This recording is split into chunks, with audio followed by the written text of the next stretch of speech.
So let's start with support vector machines, which I have been talking about for a while and which is one of my favorite machine learning algorithms.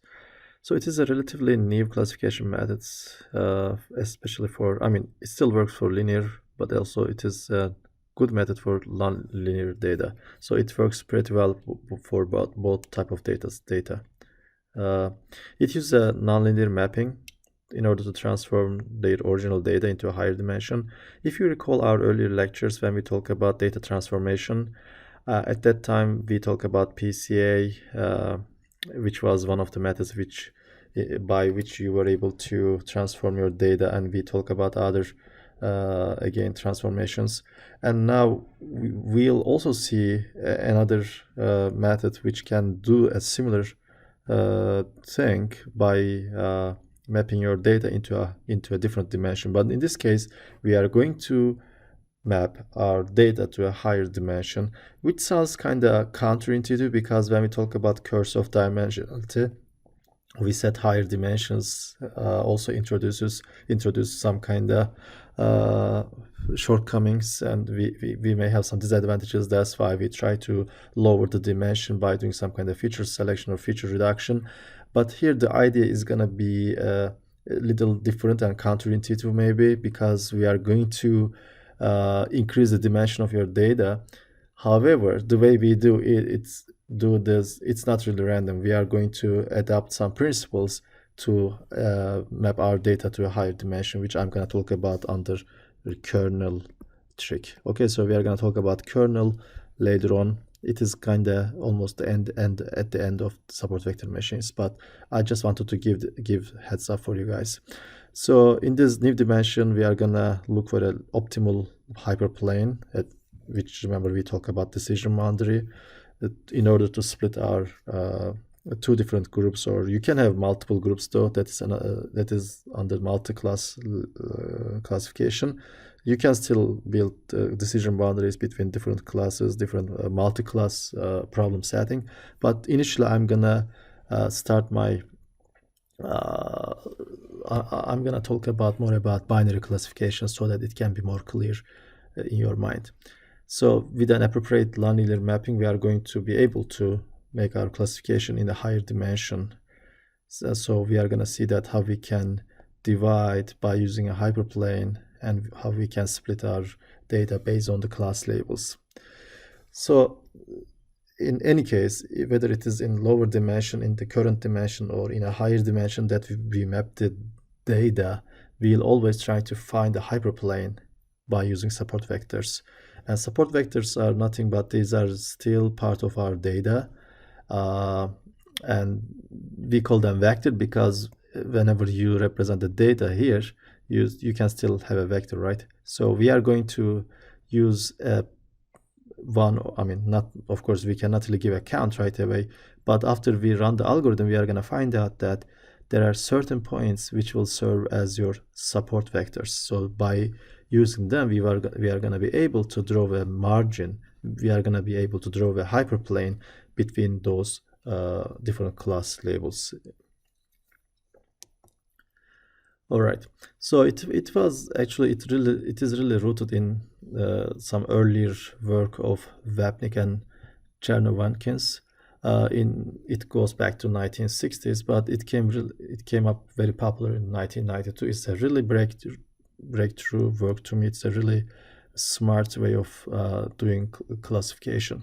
So we are gonna have features, right, as like in any other case.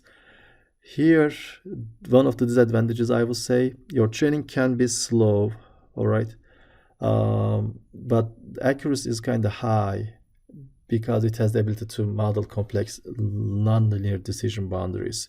It may, if you compare its performance in terms of the computation time, maybe it can perform worse than some of the other algorithms because it's gonna need some time to build the model. But there is some advantage coming with this, which is the accuracy. It is kind of robust method, I would say. So it is used both for classification and numerical prediction. So that means you can have regression also, right? You can also have SVM regression, as well as SVM classification. So you can use them in both places. Some of the algorithms, if you recall, let's say naive Bayesian or decision tree, those algorithms we talk about, they all used to predict the categories, right, class labels, and we didn't really mention anything about their ability for numerical prediction. However, in this case, support vector machines can do numerical predictions, which can be used under the title of regression. So there are several applications of this. There is a very famous data set, handwritten digit recognition. So people write numbers, right? 1, 2, 9, let's say 3. So you try to capture their images, and think about your check. You put your check into an ATM, right? So in the check, you have a number. Let's say you want to deposit $123.25. So this is your handwriting, and there is some kind of image processor here. So it can make a conversion based on the training it had in the past, so that this 1 can be interpreted like a 1, and this 2 is a 2, and 3 is a 2, 3. So it does this classification, and if you want to really play with this, you may find this data set in scikit-learn, and you may want to experiment this. So this is a very well-established data set. When people deal with neural networks, deep learning, and support vector machine in scikit-learn, they use this data set in order to, also, I believe TensorFlow, which is a deep learning framework, if you are familiar with this. If you are not, it is good for you guys to do a quick research on that. That's a very well-known deep learning framework, and you can still see this data set deposited over there. It is already built in, and even you do a quick search on it, you will find out what kind of data set I'm talking about. Anyways, I spent too much time on this because it's a very well-known and sample data set. Of course, there are other applications. You may want to recognize the objects. Let's say you have a camera, and there's a car approaching, and there's a license plate, and you want to read the license plate, or you want to classify something as a car or a truck, right? So you cannot really have everyone working in those tall booths, and there has to be something automated to be able to recognize the speech and the objects and so on, and you can use this method in any other places. So it's a very widely used application, and I use this method a lot myself. I also use neural networks, but neural networks are, especially deep learning algorithms and TensorFlow, they really do the things really fast and efficient. But I'm still kind of obsessed with support vector machines. I really want to use support vector machines if I am able to do it. So I really want to use both of them myself. That is my personal preference, by the way. Okay, so the general philosophy of support vector machine is very aligned with our earlier example with the dog and the cat example. So you have a bunch of points, These are, let's say, cats, these are dogs, and you want to be able to split them, right? You want to be able to call those people cats and those data points like dogs. So you want to make that call. That's your ultimate goal here. And here we have the same picture, same philosophy. We want to really do the same thing over here. Again, I have my green dots, green oval shapes, and I have my blue rectangles, which indicate they are from different classes. Let's say these are the spam emails, these are the non-spam, okay? So I would like to find out if an email is a spam or not. So that is my ultimate goal. I'm trying to do this. To be able to do that, I want to draw a line in between. Yeah, this can be a line. Very good. Well, somebody can say, hey, I can also draw a line like this. Okay, so you can say, hey, maybe both are going to be able to do the classification, which is correct. Okay, but I'm going to call this a small margin. On the other hand, I'm going to call this a large margin. And my goal is going to be to maximize this margin as much as I can. So any data point which are lying on this edges, okay, on the margins, I'm gonna call them support vector machines. Okay, this is a support vector. This is a support vector because they are really Actually, this is supposed to be touching this one. This is supposed to be, so they need to touch, this line need to touch these data points, and I'm gonna call them support vectors. And my goal is to maximize this margin as much as possible. Okay, that's gonna be my goal.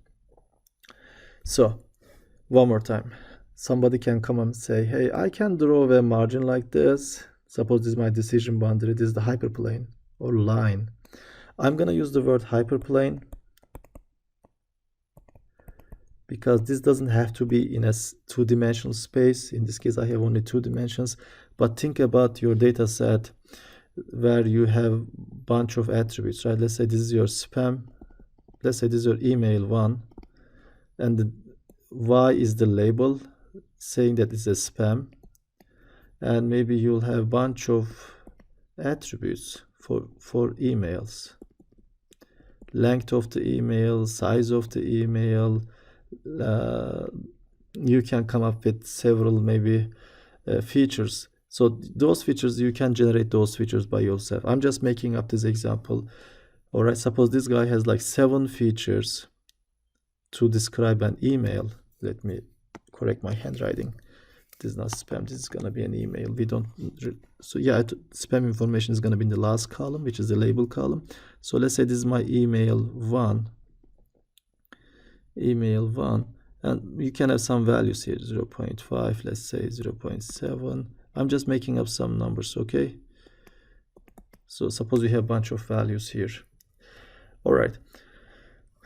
So when you try to, you cannot really visualize a 7 dimension in a chart like this, right? So in the higher dimension, something which is going to split or divide spam and some spam, that geometric shape be called a hyperplane. Okay, that's why instead of saying line, we would like to introduce the term hyperplane, which is going to be more generic and applicable to higher dimensions. Okay, after this quick introduction about hyperplane, which is this guy, let me remind you the margins. Okay, so I want this margins which are equal, which have like equal distance to my hyperplane, which is gonna be in the middle of those 2 dashed lines. Okay, back to my very early sentence, which I just interrupted myself.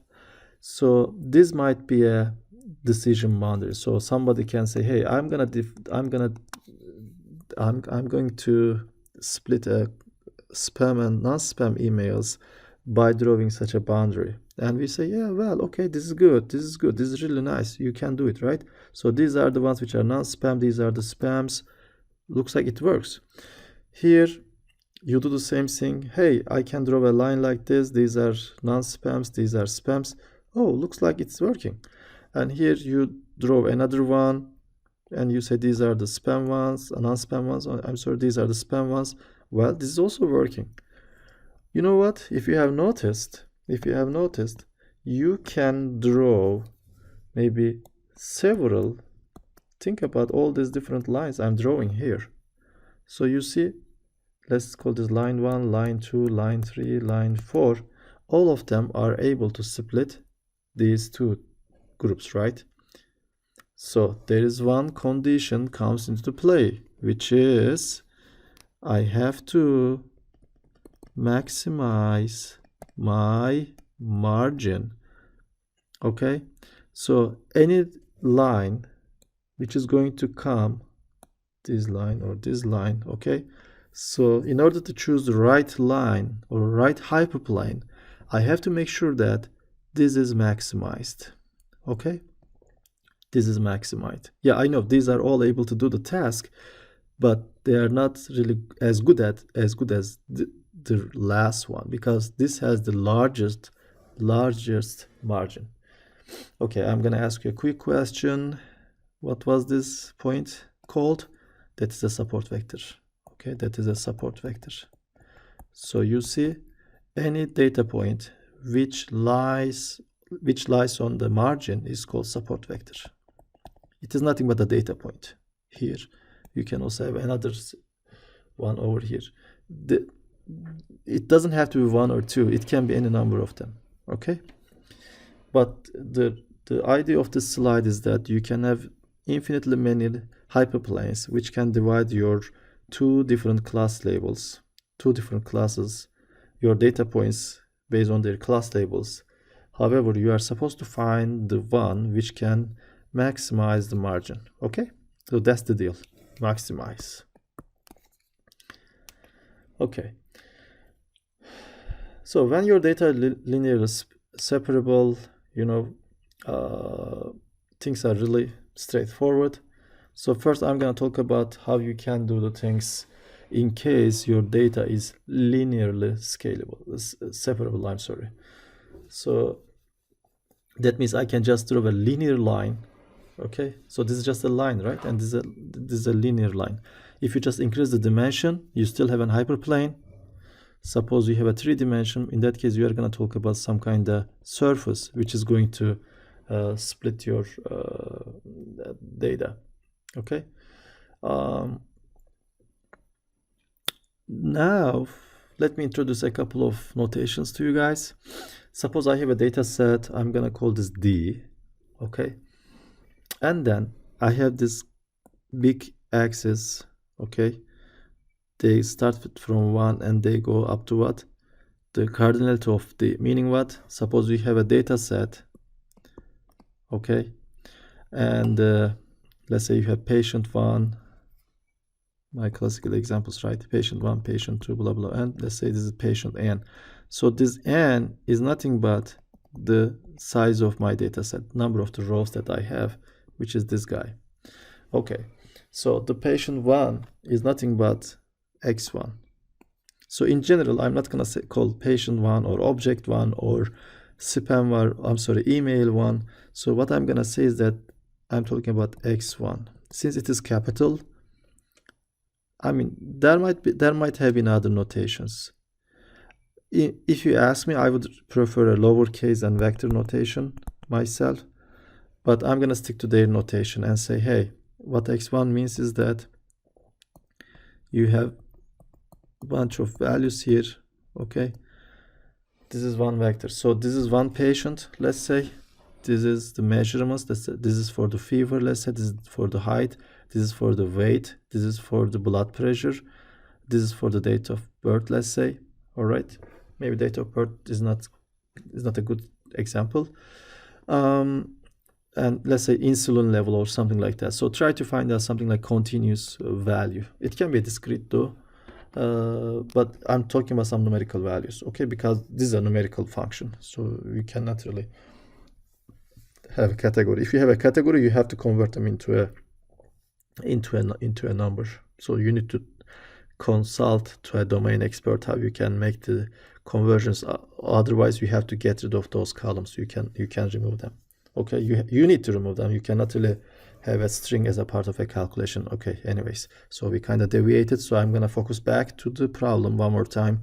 So these are each individual rows. This is one row, this is another row. So in between you have a bunch of them. So I refer to all of them, first row, second row, and third row. This guy, call them x1, this is x2, this is finally xn, let's say. And for all of them, for each of them, I have a y column, okay, and they have a label. So that label might be spam or not spam, spam or not spam. But in this context, instead of saying spam or spam, I'm gonna say +1 or -1. Okay. First, let me make this deal so that you can understand what I'm gonna be talking about. So again, back to my earlier warning. So you can have infinite number of lines separating two classes, but we want to find the best one. Best one is defined how? That is the maximum marginal hyperplane. So we are looking for the maximum margin in order to get the best classifier. Okay. All right. So, okay, this is the part in which you may struggle a little bit, but I'll try to make the things easy for you. Okay, so I'm gonna make this easy on you. Just don't worry about all these notations. But this is kind of not really visible, so I'm gonna make this. Probably they use this notation. okay, plus b is equal to 0. So this is nothing but saying that you can have an equation like this for a line, okay, and this is gonna be equal to 0. This is very similar to saying, I mean, don't worry about these w's, okay? The w's are just some coefficients, okay? But the idea is gonna be, or the problem is gonna be to find out these coefficients. So we need to find these coefficients because x are already given. Who are my x's? Those x's are my values in this matrix, right? So this is from the first x, this is from the second x, and from the third x, and so on. So these are given, okay? B is also not known. You can also call this guy like W0 if you want. And the W, the uppercase W here is nothing but bunch of coefficients. So this is very similar to saying that, okay, think about, don't worry about this one. Think about your earlier algebra classes. So suppose you have a line like this. How would you define this line? You will say ax plus by, let's say, plus c is equal to what? 0. Okay, so these are your variables and these are your coefficients, correct? And there's a constant here. So that constant is, in my case, that is b. This a, nothing but w. This x is still x, or you can call this x1. And this b is nothing but w2. And instead of y, you can say x2. Instead of this c, you can write w0. So you see, if you are dealing with two dimensions, that is nothing but the equation of a line, okay?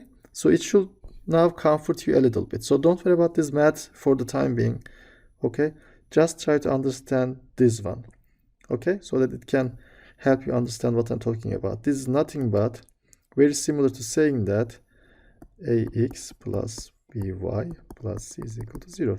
This is an equation of a line. Okay? Because in two dimension, this is a line in two dimension. But if you increase the number of dimensions, what you are going to get is a hyperplane. All right.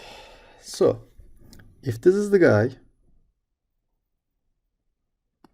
which has an equation like this, then we can now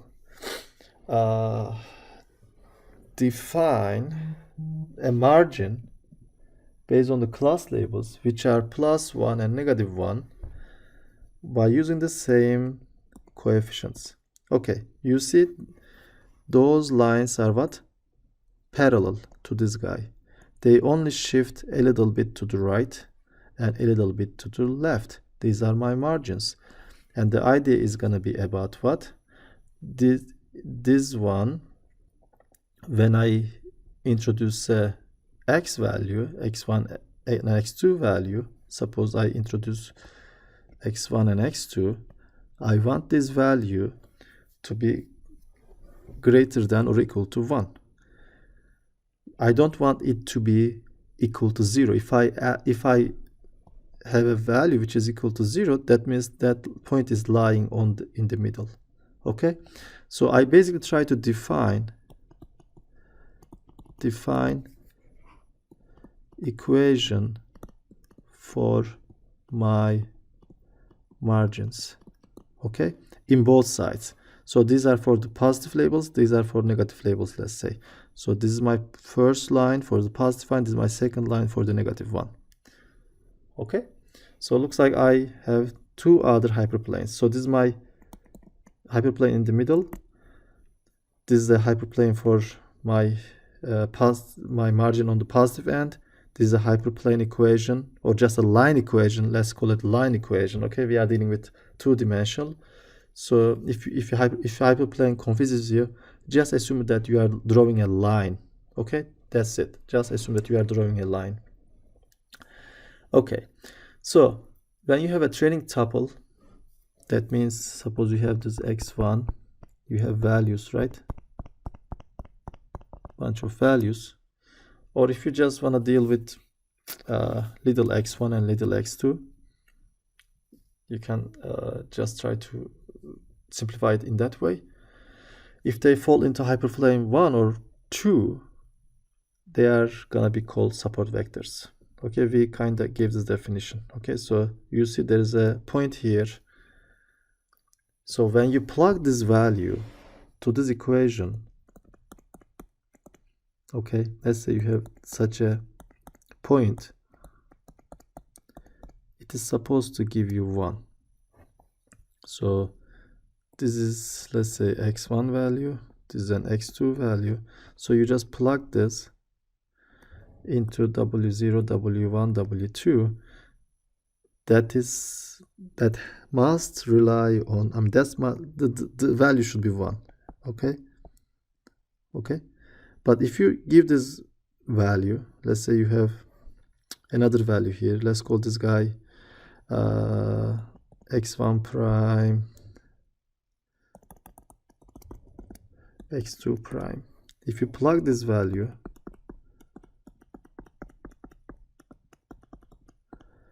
that is going to be something greater than 1.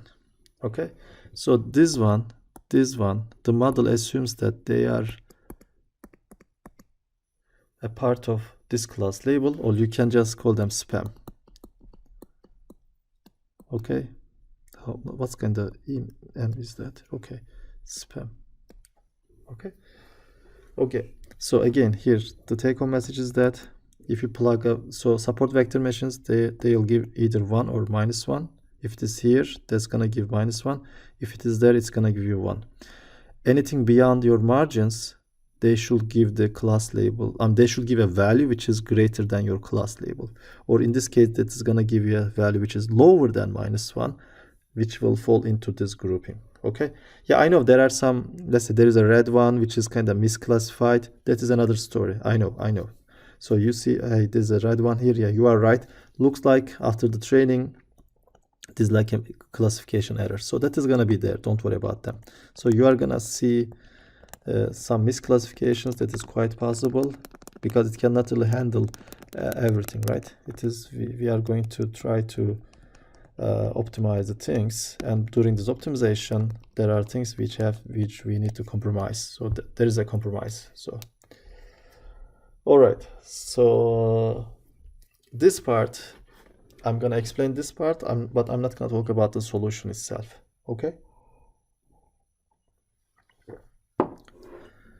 Okay, so remember, we have a distance here, right? So there's a distance here and there's a distance here. So this distance is basically this one. Okay, because remember, if you plug a value, let's say you have 2 points here, you give a point here, it will give a 0 as a result. You plug a value over here which will give you 1, and we have this vector which is so w is the normal vector, so it has to be proportional normalized vector of w. So this distance is nothing but just 1 over w's magnitude. So we can drive this if you want, but I don't want to really overwhelm you. All right, but if you want to find out how you can get the distance between a plane or a line between a point, all right, so what you can do is you can just assume that there is a point over here. Let's call this guy P, let's call this guy A. Okay, so you can assume that there is a vector here. Okay, and you can just try to project this vector to here, and after all these calculations you are going to find out that this distance is nothing but 1 over the magnitude of what? W. So W is the normal vector to this line. A normal vector means you have a line, any vector which is orthogonal to this one is called a normal vector. So you can have a plane and you can have a vector which is going to be perpendicular to the surface, which I can call this guy n. That is also a normal vector. Okay, so that is nothing but those w's that you have. Okay, but I mean, if you are really curious about that, you can just flip some optimization books and so on. You can find out that, or you can go back to multivariate calculus and find out how you can measure the distance from a point to a surface or hyperplane. So you can basically get this quantity. Okay, let me write this one more time. So this guy is this one, but you have another one, right? That is what? So this is my margin, remember? So this quantity is my margin. What is this basically? It is 2 divided by this guy. So my idea is to maximize this. Based on whom? Based on W. What are W's? W's are the coefficients that I'm after with. Okay, I'm just after those coefficients because I know the x values. And b is also a part of this equation, but you can either put them like a w0, that's also okay. And you are gonna find out that this is the thing that you are after. Okay, if you are going to maximize this guy, doesn't it mean that you can basically minimize this guy? Okay. In order to have a quadratic optimization problem, maybe it is better to deal with this guy, because if you can minimize this, that means you are also minimizing those ones, right? So we also convert this into a quadratic optimization problem, for which you can apply some techniques which are readily available for you guys. Okay, so therefore my optimization problem becomes 1/2 and magnitude of w square, which is a quadratic optimization problem. But I cannot really minimize this right away. There is a couple of constraints, so I cannot really ignore this. It says the following. It says if you have all these lines, okay, and based on them, if you multiply their class labels with them, they have to comply with this condition. Okay, so I need to keep that in mind, and that's gonna be my optimization problem. Okay, let me go back and try to illustrate that one more time. Okay, so here, all right, so we are trying to write them into a better representation. So we are saying that just assume that this is your b's, b or w0, they are the same thing, by the way. All right, so think about this. If you have a class label +1, that means what? You are multiplying this whole expression,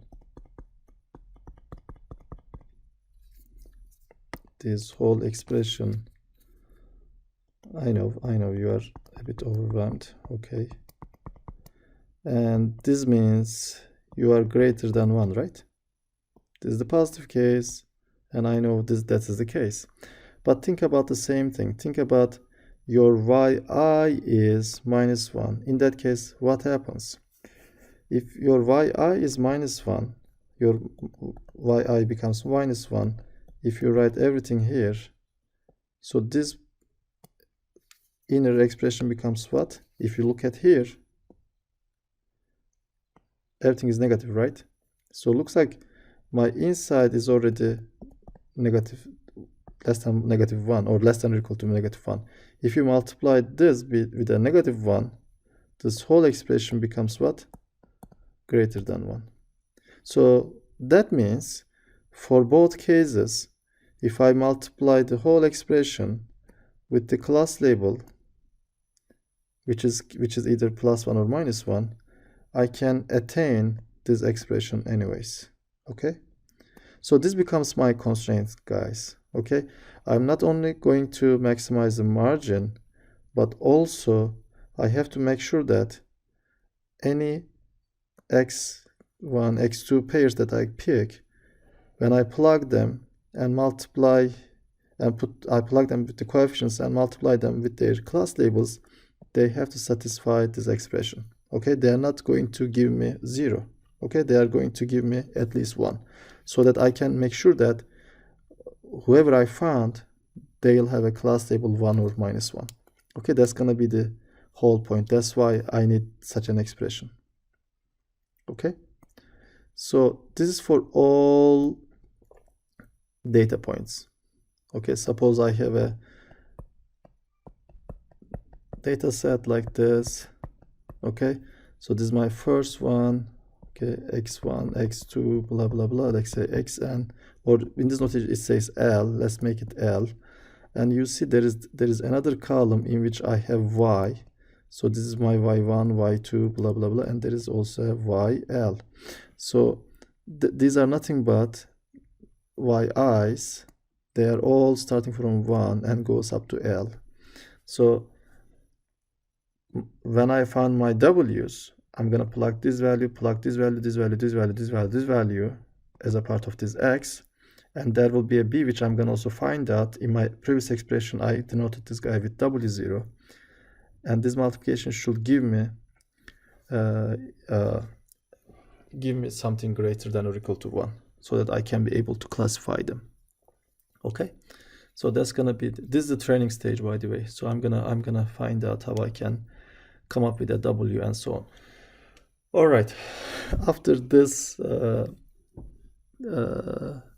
mathematical explanation, there is another mathematical expression, and this falls under optimization. So in the optimization problems, sometimes we need to express them in a dual form. Okay, it is like the same guy in a parallel universe. Okay, like you have a Spider-Man in this universe, there's another Spider-Man in another universe. Well, probably they are the same person, but they act in a different way. So in the previous domain, if you go back, I was trying to maximize my margins with this w's that I would like to find out. Instead of minimizing and doing so, in this one, I'll just introduce I just have a dual form of this expression. Okay, hold on, I forgot to mention another thing over here. Probably I missed the last part. I didn't explain this part when I was talking about the okay, when I say subject to this one, sorry about that, I need to take back this one. Okay, this is the guy. All right, so I just make an arrangement over here. Okay, I just make an arrangement, and this is my constraint. Okay, this is my constraint, and I introduce something called Lagrange multiplier. Okay, which can of course work in a quadratic optimization problem. Okay, so Lagrange multipliers are nothing but, suppose you have a quadratic function, and we always try to find out the we try to find out the optimal point for this quadratic expression. All right, again, you need to go back and check some tricks about that. So this is the function I'm trying to optimize, but I cannot really optimize it right away. There has to be a rule for this, and I introduce this subjective function, and those are some coefficients which are going to tell me how I can incorporate this function so that it can be optimized. Okay, so when I have this optimization form like this, I'll just turn this into a dual form, and in the dual form my expression becomes as follows. So you see, those are my Lagrange multipliers, and these are the class labels, and these are my what, vectors. Okay, these are my vector I and j vectors.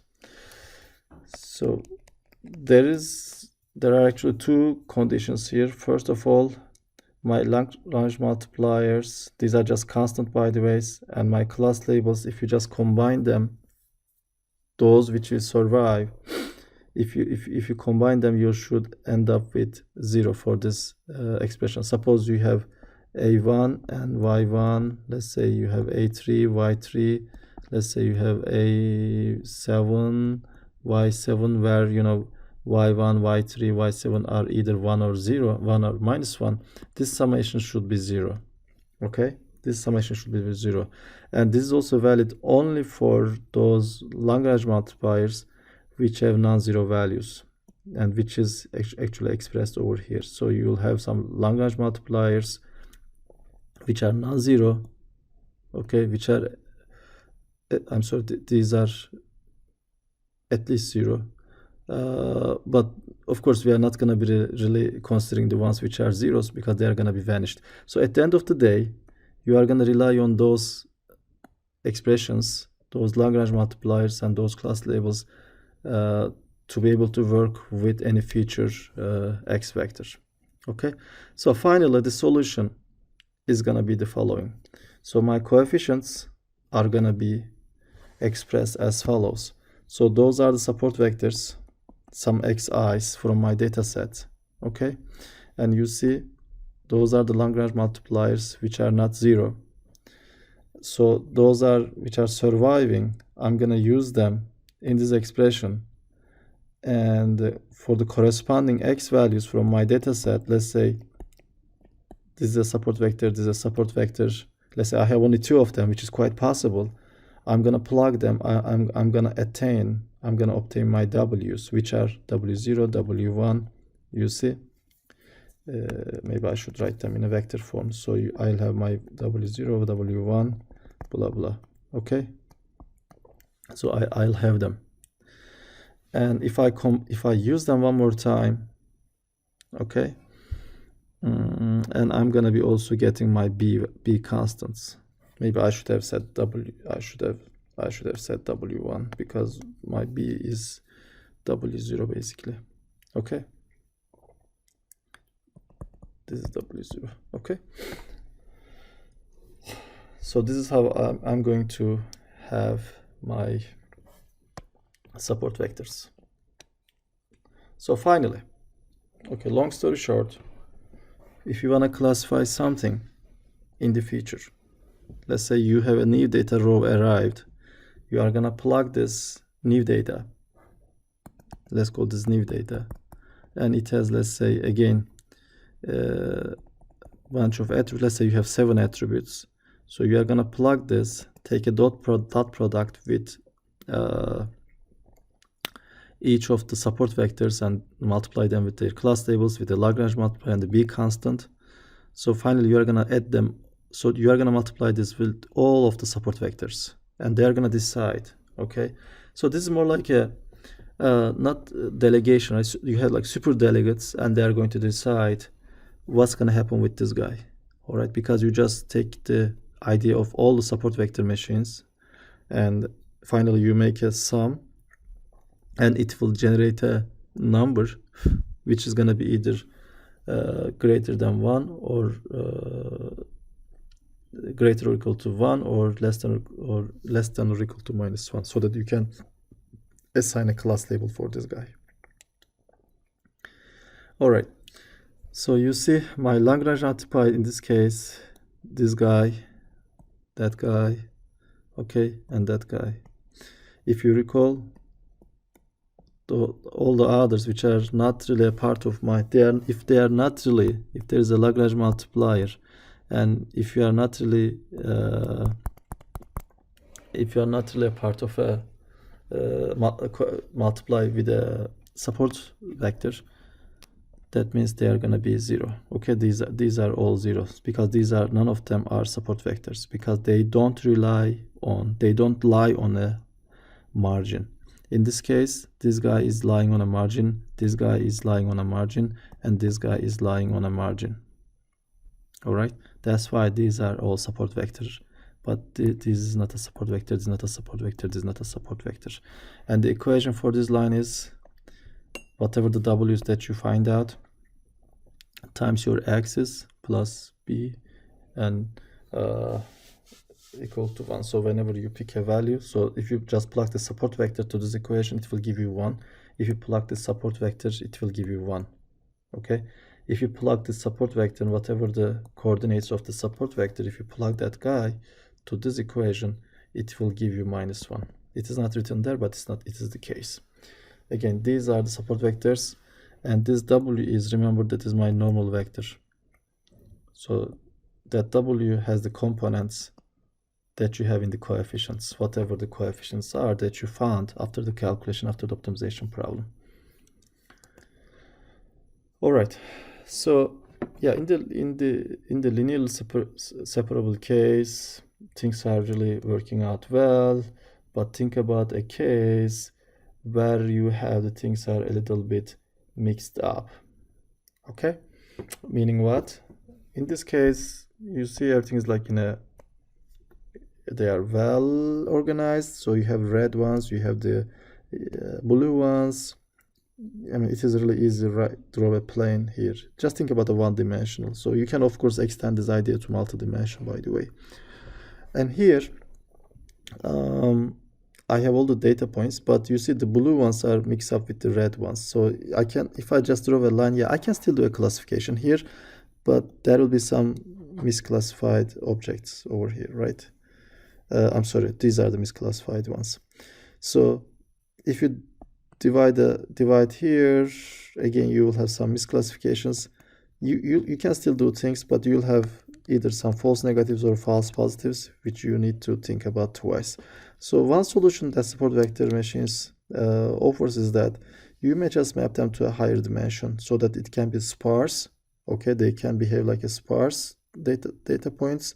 And instead of having this representation, you can have a representation like this, in which you can draw a line as follows, which can split your data. You see things are not really in the linear scale, rather they are in a maybe two-dimensional, I'm sorry, it's a quadratic form maybe, and you can draw a line between different classes.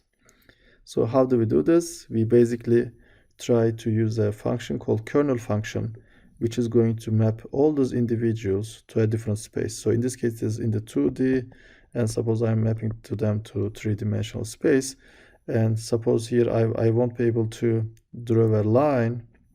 Yeah, I know there is a circle here, but I need to draw a linear, some kind of hyperplane, right? So it has to be linear, so I cannot do it here. So it is not linearly separable. So if I draw a linear line like this, I cannot do a good separation. You can try different things, but looks like none of them really work well. So the solution might be drawing a surface, which is a hyperplane, which behaves like a line, right? There is no bumps or convexes and so on, right? So this is a surface basically in a three-dimensional space. I'm able to draw a two-dimensional surface to split my red and blue ones. So just an example, you come up with some functions again which call kernels, all right? And this example is going to be a random example, but we have more well-defined examples for this. This is just an illustration, by the way, so just don't worry about it. So the idea is going to be about, in this example, the idea is going to be to be able to map a three-dimensional space into a six-dimensional space. Okay, just to make the number of dimensions higher and higher. Okay, so I have a three-dimensional data, and I would like to map this into a six-dimensional data. So therefore, I just make up some functions. Okay, let's say I have a kernel function for this guy.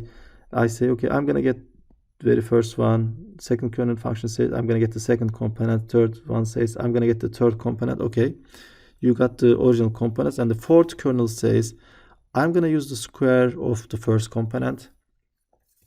Another function says, hey, I'm going to multiply first two components as a function.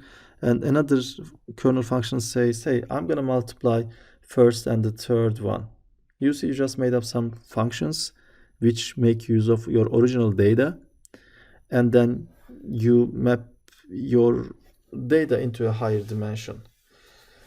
So what you do is that since you are dealing with 6 dimension, that means you are going to have W1 through W6.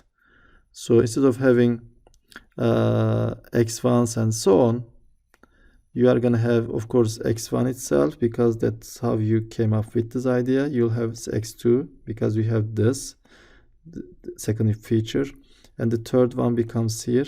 When it comes to the fourth one, you use x1 square.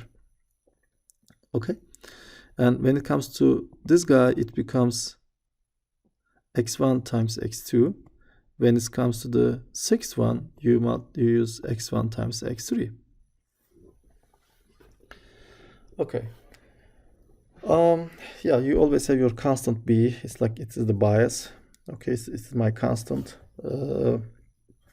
And now instead of saying x1 square x1 times x2, maybe I can just introduce a new variable z1, z2, z3, z4, z5, z6. Again, this is linear. Okay, this is still linear. The setting I'm trying to achieve is linear because my w's, which are my variables that I want to discover or find out after the optimization problem, is that they are still written in a linear fashion. Okay, so the only thing I do is that I just come up with a function which is going to map my original data into a different space. I define that space myself. Okay, you can come up with your own kernels, but there are already some kernels available, so maybe you should not really worry about that.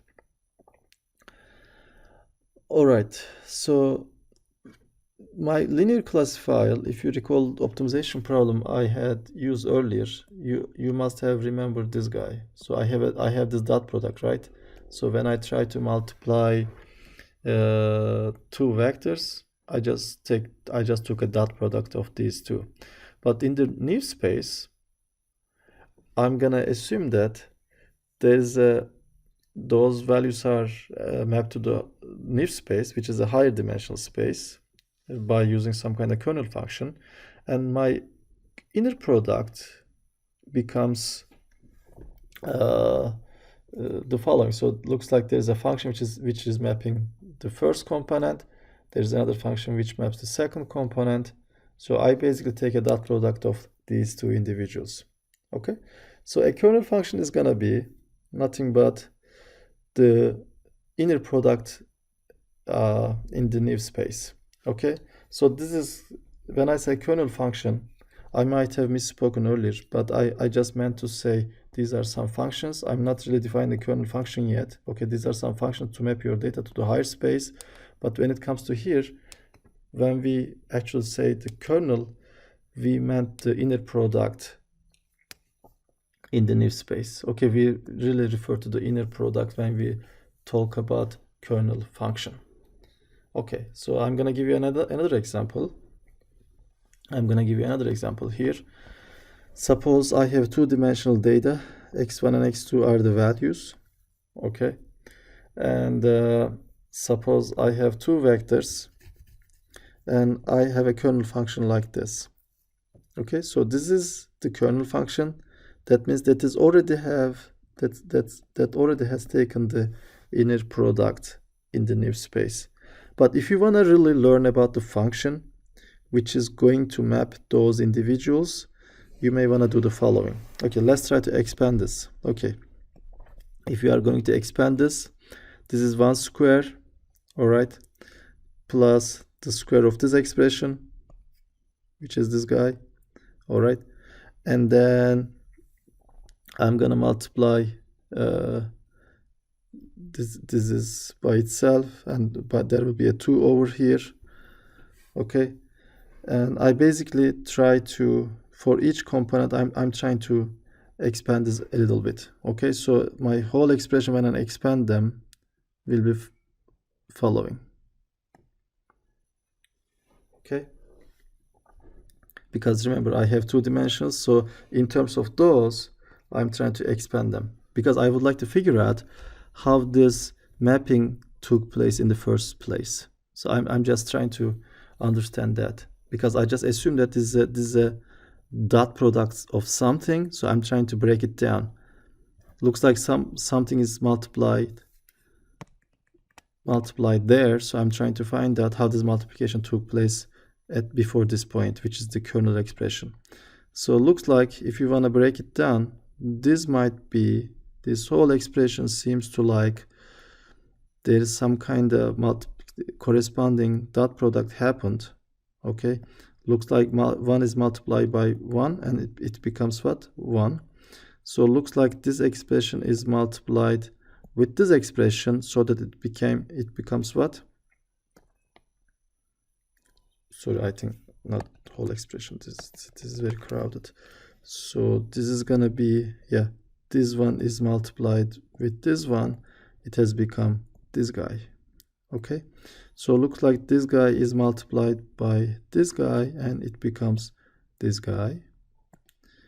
This guy is multiplied by this one, it becomes this guy, and this multiplied, this becomes this one, and the last components are multiplied, and that produces the last term. Okay, yeah, I'm not trying to ask you to come up with a kernel function by yourselves. What I'm trying to show is that if somebody gives you a kernel function like this, probably there is a history behind this. Okay, so this is the result of my inner product. So what we are trying to do here is that kind of reverse engineering so that you can understand what might have happened in the past which led to this result. Okay, if a dot product happened like this, because it's a dot product by definition, it is the inner product, that means my function is supposed to be something like this. So it looks like my function mapped my individual values like that. Okay, so it mapped my 2-dimension to 1, 2, 3, 4, 5, 6 dimension. Okay, so it has become something like this, and then this gave me such an inner product. Okay, so normally there's a function here underlying which seems to map my individuals to what? My 2-dimensional to 6-dimension. But I don't really feel this. So if somebody gives this to me, I don't really feel I cannot really figure out right away. I need to go back and do some kind of reverse engineering, which you are not supposed to do. I mean, you don't have to do this. All right. I'm just telling you again one more time. Kernel functions, they are given to you, or you can just make up by yourself. All right. They are meant to be the inner product in the higher space. Okay, but those gamma, these are some transformations that you can, that relies under this paradigm. Okay, I hope you didn't really get confused. Okay, let me go back one more time. I want to make sure that you got this idea. So this is a transformation. Yeah, I was trying to explain kernel, but I might have said kernel at some place to describe this gamma, but these are not kernels yet. These are just transformation. I'm just trying to map them to higher dimension. Okay, so I don't really know what I said. So I just want to make sure that you got it correct. Okay, so there's a mapping function. This is the mapping function, and kernel is another thing. Okay, kernel function. Kernel function means that is the result of an inner product. Mapping is just you are mapping to higher dimension, and kernel is actually can be expressed in terms of those two expressions.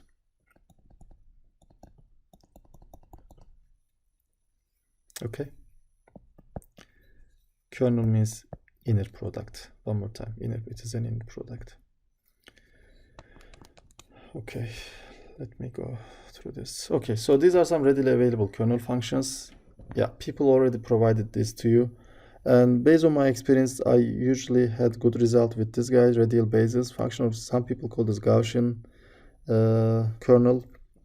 There's also polynomial kernel in which you can just change this age. Maybe it can go, I mean, if you make this one, this is already linear kernel. If you recall, if you record the linear kernel, that is nothing but your linear kernel earlier. Okay, that is just I mean, if you make this 1, that is nothing but x times xj, right? So this is linear one. This is the original. Actually, this is the original one, right? This is the original multiplication and so on. If you make this h to 2, that means you are working with another dimension. If you make this 3, that means you are working with another dimension. So you can just try different numbers just to experiment how you are holding up with your experiment. And you may want to use this Gaussian kernel. There's also a sigmoid kernel that you can employ. They all assume that there's a mapping function underneath, okay, that already mapped them to the new space, and those are assumed to be handling the inner product. So these are result of the inner product. If you go back and check your optimization function, we have always an inner product, and we just change the form of the inner product. That's it. Okay, so in the optimization function, we have bunch of xi and xj's like a transpose. Instead of those, we want to have those in order to have a better, in order to have a separation in the higher dimension. One more time, SVN can also be used for classifying multiple classes, but it requires some kind of manipulation of the existing one. So every time you may have to do the things like in a binary fashion. When it comes to multi-class prediction, which I'm going to talk about at the end of this lecture, you'll find out how you can actually do that. Okay, so you can also do this, use this in a regression analysis. SVM is effective on high-dimensional data because my complexity is defined by the number of support vectors, okay, rather than the dimensionality of the data. Of course, there are some during the optimization stage, initially you might have to challenge with the high dimension and so on, but at the end of the day, what you end up is that you have those points. Okay, let me write. So those are the ones which are lying on this margins. They are going to make the decisions. So these are like maybe all the voters, they vote in the primaries, and looks like these are the super delegates, right? They are going to make a decision. So I don't know if it's a good example. I'm not really familiar with the election process over here, but what happens is that these have more say on a feature data. Let's say you have a feature data coming into their data set, and these guys are going to decide whether the class label is going to be +1 or -1. So these are your decision makers. It doesn't really matter how many data points out there. There are only 4 points, let's say in this example, who are going to decide what's going to happen next. Okay, so these are support vectors, and these are the ones which are going to tell you. Okay, you basically talk about the second one before showing that. If you just want to remove the other ones, if you repeat your training, you are gonna end up with the same hyperplane. That is very interesting, right? So that is actually very consistent what we have been talking about. Number of support vectors that you find can be also used to compute an upper bound on the expected error rate of your classifier. Again, which is it is also independent from data dimensionality, so you can also get some kind of error rate by using them. Yeah, just because of those things, and just because of you have a relatively small number of support vectors when you do your training, they can have good generalization. Even when you have high dimensionality, they are gonna address your issues in terms of the generalization. So they are gonna be able to tell you about, I mean, for your future data points and so on. So finally, in a nutshell, SVM is a deterministic algorithm.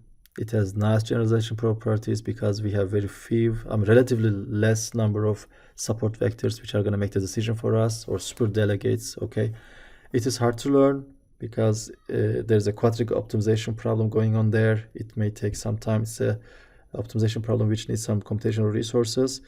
And one of the nice things about SVM is that it can use kernels and it can learn very complex functions. So if something is really messed up and like embedded, you can still try to achieve some kind of linear separation for your data. Okay. And I have known libsvm for a long time, and I hope I'm gonna show you how to go and visit the website. And they also have a visual explanation of SVM, so you can basically do some kind of experiment on a user interface and get an idea of how SVM works, even you have a not linearly separable data. And in out there are a bunch of resources for implementations. They have Java, C++, Python representations of applications. There are multi-class implementations. Um, then later on, there are modified versions of SVM in which people use some regularization parameters in order to regularize and avoid the overfitting of your training. And new SVM or CSVM, these are some examples of the versions that I can think of right now. So SVM Lite, it is simpler, but performance is not better than libsvm, and it only supports binary classification. I, I think I use SVM Lite only once, but I have used libsvm several times, and I'm using the scikit-learn SVM for a while. And you can also find out other applications if you are really curious about. And I really recommend you to uh, study SVM. If you have time, if you think you can make this happen, if you feel like you can uh, run your project on this is gonna be a very good experience for you guys. Okay, let me stop here.